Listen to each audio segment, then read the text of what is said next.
10h47, nós voltamos com a nossa reportagem em São Paulo. A Maju Arruda Leite, que há 3 dias está acompanhando mais um caso Porsche.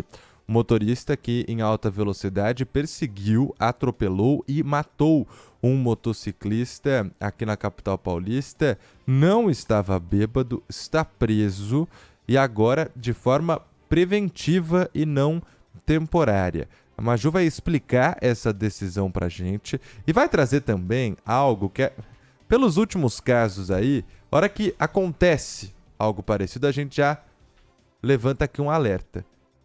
O passado desses motoristas. Não tem gente boa, cheio de multa na carteira, recebeu auxílio emergencial, uma coisa pior que a outra, mas tem Maju. Porsche. E tem um Porsche, exatamente. É um Porsche velho, tá lá, tudo bem.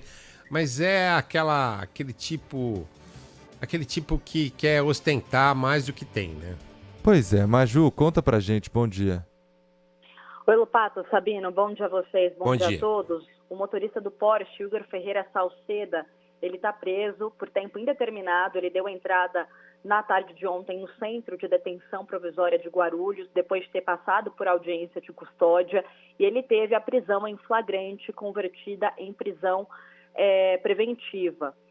A gente lembra que ele foi indiciado por homicídio doloso com dolo eventual por motivo fútil, ou seja, quando a pessoa assume o risco de matar. E nós tivemos o acesso ao histórico da carteira de habilitação de Igor Salceda. Desde 2017, ele acumula 101 multas, o que soma 487 pontos na carteira.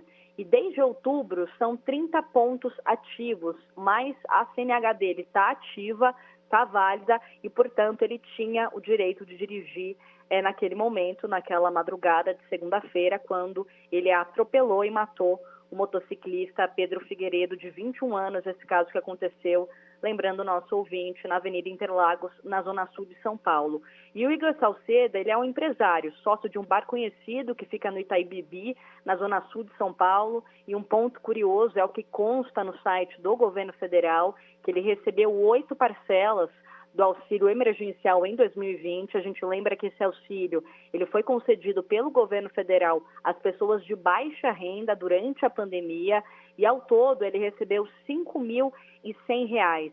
E também Igor Salceda, ele está envolvido em um outro processo judicial no qual ele é acusado de dever R$ 1.400.000 a um parceiro comercial. Nesse documento, nesse processo da justiça, diz que esse parceiro comercial teria cedido lá em 2015 50 metros quadrados de um estacionamento de um bar para que o Igor e o pai dele pudessem vender espetinho.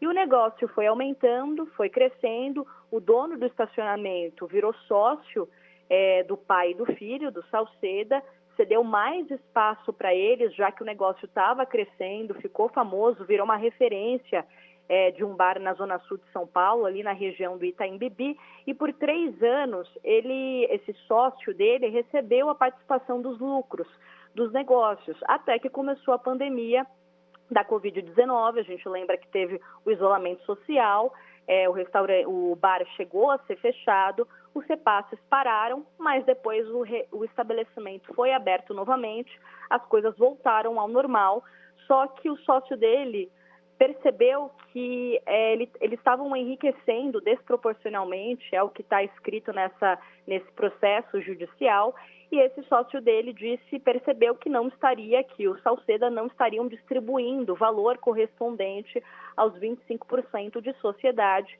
e foi aí então que ele entrou na justiça solicitando esse pagamento de R$ 1 milhão correspondente aos 25% que não lhe foram repassados durante esse período. E é importante a gente também trazer aqui a posição da defesa de Igor Salceda. Eles não quiseram comentar esse processo em si, mas em relação à decisão da juíza Vivian Brenner Oliveira, que converteu a prisão dele em preventiva, o que diz a defesa? Que eles ainda estão definindo com os familiares quais medidas serão tomadas para poder, enfim, reverter essa decisão. Interessante a gente também trazer aqui a posição da juíza nessa decisão, né, que converteu a prisão dele em flagrante, porque a audiência de custódia é aquele momento em que a juíza verifica se a prisão foi feita nas condições legais, e ela diz que foi tudo correto ali na prisão dele, e ela diz que a conduta do Igor Salceda foi de acentuada gravidade e periculosidade,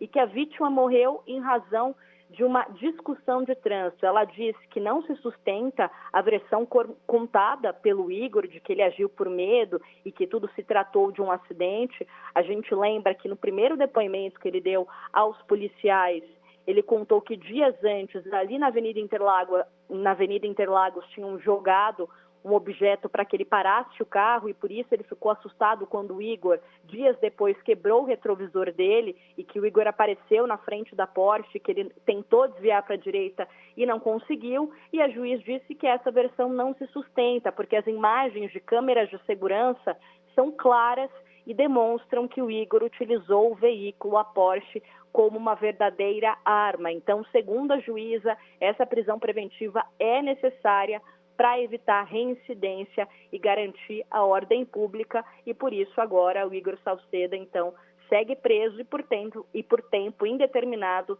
no Centro de Detenção Provisória em Guarulhos, aqui na Grande São Paulo. Volto com vocês. Obrigado, Maju. Até mais. Tudo aquilo que o Sabino já disse aqui, a gente trouxe antes da Maju explicar. É um histórico daqueles, né? Ele que é acusado também de ter perseguido, ameaçado uma família que tinha uma rixa de negócios com a dele. É ótima gente, né?